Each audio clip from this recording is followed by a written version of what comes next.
In this video segment, we're going to talk about the virtual machine backup process.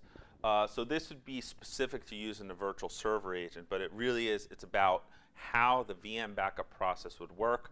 We here are using VMware as an example because, well, that's what most people use.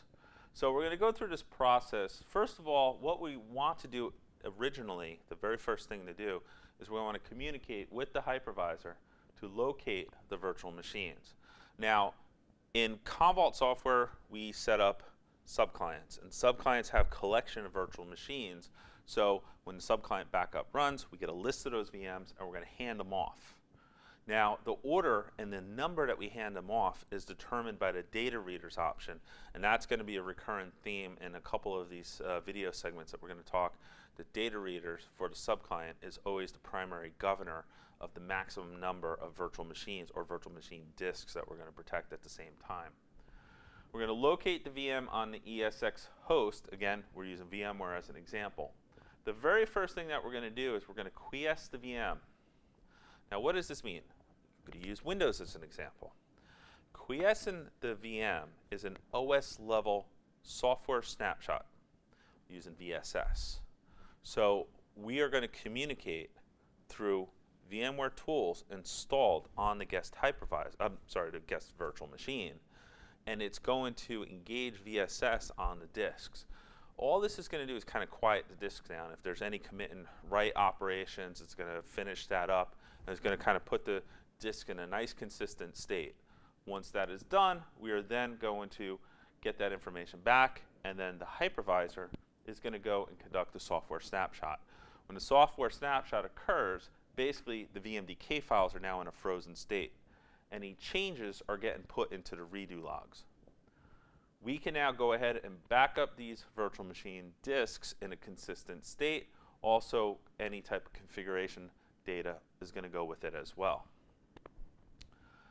Once the backup process is complete, we're going to then tell the hypervisor they can go and get rid of the snapshots. Now, getting rid of the snapshots is not deleting the snapshots. It's taking those redo logs and replaying them into the VMDK files.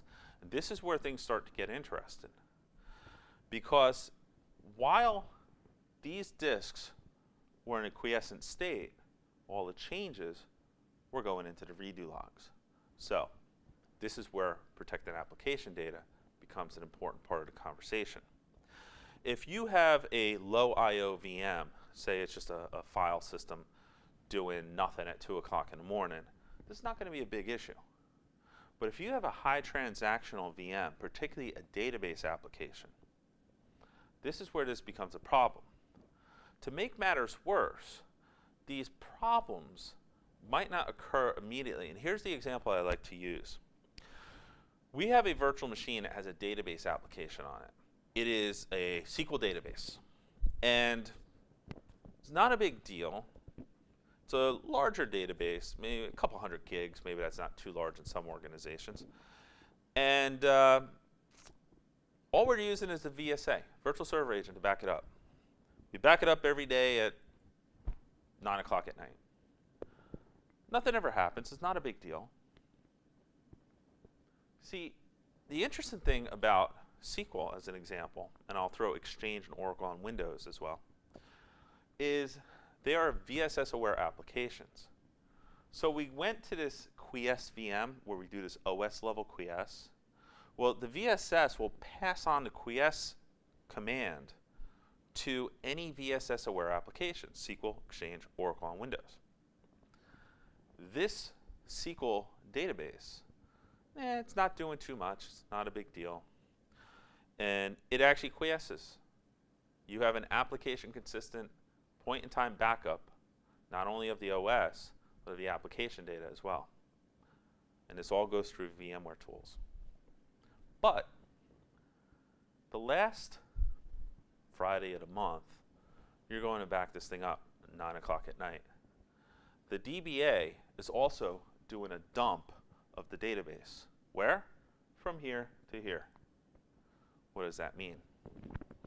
A, because of the busyness of the disks, you might not get a successful quiesce, which now you're in a crash consistent state for the application. And two, as these VMDK files are being backed up, the database that's being dumped from this disk to this disk, all those blocks are put into the redo logs. So the point I'm trying to make here, unlike the easy example, which is it's a high transactional application where VSA is probably not going to be the best option for you anyway. This is not necessarily a high transactional application, but everything worked fine for the entire month. That last Friday of the month, you're scratching your head saying, what went on? So these are the things that you need to consider when you're planning out a comprehensive strategy for VM protection. Your best bet is to understand what's going on these VMs. I know in some environments that's just not the case, but you do your best. If you understand what's going on, you could hopefully avoid these situations. But if you don't know, and on the last Friday of the month, something's going wrong, and what could be the worst case scenario here? Not only are your redo logs filling up, but your data store is filling up as well. You could then retroactively say, boy, we had a problem on Friday night. How do we fix this so we don't have the problem in the future? So in future videos in this series, we're going to go into more detail about how we can resolve issues like this.